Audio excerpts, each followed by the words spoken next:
Hi guys, good morning. This is Pau. Actually, vormitag na. 10 a.m. na here in Austria. And happy Sunday! So yan guys, nag-walk ako. Nakikita nyo naman. Dito lang sa area namin. At wala lang, gusto ko lang siya. Pero gusto ko lang mag-walk ngayon. Maganda kasi yung weather. Sikat na sikat yung araw pero mahangin. Gusto ko lang mapagpawisan. Hindi to lagi mamaya sabihin nyo na naman, uy, nag-exercise na siya, char. Pero syempre gusto ko naman din mag-lose ng fat. So, kung anong pwedeng magawa, kaysa naman maghiga-higa ako dun ngayon. May pasok naman na bukas. So, nag-walk-walk lang ako ngayon. Mga 1 hour lang in a day. Try natin. Maganda kasi yung area. Tsaka yung weather. First time ko mag-walking dito, actually. Yung walking lang yung walang pupuntahan. Mostly kasi may pupuntahan, ganito. Kaya napapalakad. Ngayon walking lang. I-check ko rin yung buong area. Wow. Checker yan. Check ko lang siya kung maganda ba. Tapos alam mo na, napaka ano kasi ng lifestyle natin ngayon. Yung kain tulog lang, sedentary lifestyle. Tapos work. Kasi pagod ka na sa trabaho, so wala ka ng energy. Actually, meron naman akong walking pad or sa bahay. Wala lang, mas gusto ko lang matry mag-walking. Tsaka parang mas mabilis mapagpawisan. Sa bahay ko kasi hindi po ganoon kainit. Malamig-lamig pa. Dito rin naman, umuulan-ulan. Ngayon maaraw. So, try lang natin. Nakapag-warm up na rin naman ako kanina. Pero alam ko bukas sasakit talaga yung katawan ko kasi hindi nga lagi. Pero hopefully, maging bumalik sa track para sa health. Kasi hindi naman para sumexy. Para lang maging healthy. Kasi para ma-avoid yung mga sakit-sakit, maraming nararamdaman.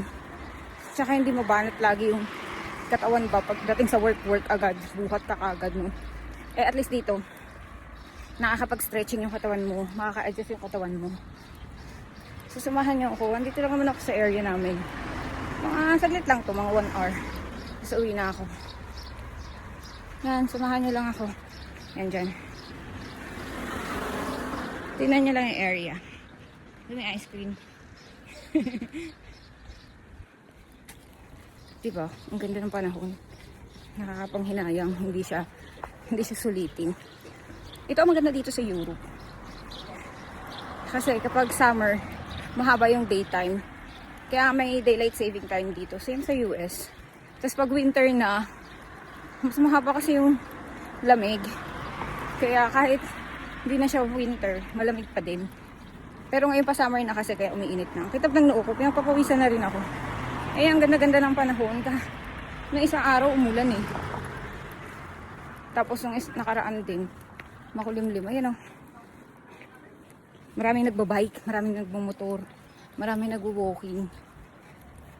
Mamaya hapon marami pa yan. Katulad kagabi, 9:30 na medyo maaraw pa. So maraming nagwo-walk. So, I'll try my best na mag-catch up para naman maging healthy tayo. Hindi ko na hinahangad na sobrang mag-lose ng weight, no. Pero gusto ko lang din na maging magaan yung pakiramdam. Ayun. Gumaan yung pakiramdam ko, tsaka yung paghinga ko. Yun lang naman yung gusto ko. Kasi nung nag-fitness journey pa ako noon, ang gaan ng pakiramdam ko. Pero yun nga lang na sobrang sa payat. Malapit na ako mag-underweight. Kaya yung gusto ko naman magpataba. Gusto ko yung malaman lang na healthy person po. Healthy yarn. So ayun guys, walk lang tayo, 5 minutes na pala to. So bispeta, ayun pinagpapawisan ako. Naka-shades pala ako. Baka sabihin nyo naman, ano naman ito, ang arte nito. May astigmatism kasi ako. At the same time, gusto ko talaga mag-walk. Ang init kasi, ang sakit sa mata. Ayun lang. Bye-bye guys. Malapit na ako sa Rathaus or sa munisipyo dito. Ayan. Bispeta. Bye.